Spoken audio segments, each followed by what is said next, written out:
এই মুহূর্তে উত্তর চব্বিশ পরগনার বাগদার দিকে নজর রাখবো। বাগদায় বিজেপি প্রার্থীর গাড়িতে বাইকের ধাক্কা, সোমা ঠাকুরের দাঁড়িয়ে থাকা গাড়িতে ধাক্কা, ভাঙে গাড়ির কাচ, জখম বাইক চালক। আরো বিস্তারিত জানাবে অনিরুদ্ধ কীর্তনিয়া, রয়েছে আমার সঙ্গে। অনিরুদ্ধ, দেখো তমশ্রী, আজ সকালে বাগদার বিজেপি প্রার্থী সোমা ঠাকুর সুন্দরপুর গ্রাম পঞ্চায়েত এলাকায় প্রচার করবার জন্য আরমডাঙ্গা এলাকায়, অর্থাৎ বনগা বাগদা সড়কের আরমডাঙ্গা এলাকায় তিনি একটি কালী মন্দিরে পুজো দিচ্ছিলেন। সেই সময় তার সঙ্গে থাকা যে গাড়ি, সেই গাড়িও দাঁড়িয়েছিল রাস্তার পাশে।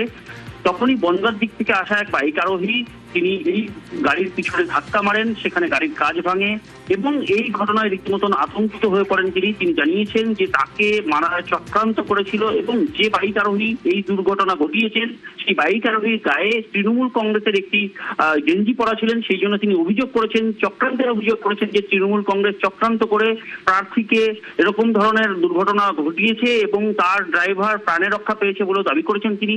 অন্যদিকে তিনি আরো দাবি করেছেন যে এই বিষয়ে তিনি নির্বাচন কমিশনের কাছে অভিযোগ জানাবেন। ঘটনাস্থলে পরবর্তীতে আসে বনগা থানার পুলিশ, এলাকায় রীতিমতন চাঞ্চল্য ছড়িয়ে পড়ে।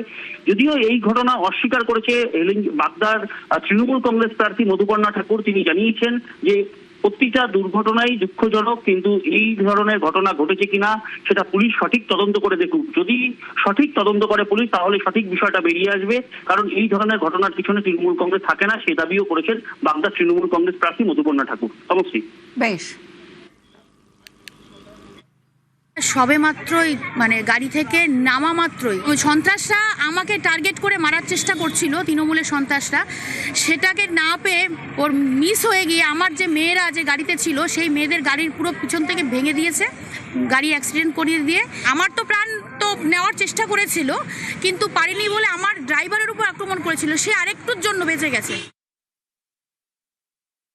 हेलन से जा रहा था तो मैं आ रहा था यार, इधर ढक्कर मार गया। ये कपड़ा भी कहाँ से दिया हमको मालूम नहीं, कोई भी देखा था हम लोग तो पहन लेंगे, क्या मालूम था ये कपड़ा जो पहने के तो हम इतना भारी हो जाएगा, तो कभी नहीं पहनता हम। तुम उसी का वजह से तुम आया है, ऐसा नहीं है। मेरे যে কোনো দুর্ঘটনা দুঃখজনক, আমরা কখনোই চাই না, তৃণমূল কংগ্রেস কখনো এইসব মধ্যে যায় না, আমরা সকলেই জানি। আমার বিশ্বাস আমাদের পুলিশ প্রশাসন আছে, কিভাবে কি করবে, তদন্ত করবে, ইনভেস্টিগেশন করবে। যদি কোনো মানে বাই অ্যাক্সিডেন্ট থেকে থাকে সেইটা সেইভাবে দেখা হবে। রাজনৈতিক ইন্টেনশন নিয়ে এটা আমি বলতে পারবো না, কিন্তু যেটা হয়েছে ঠিক হয়নি।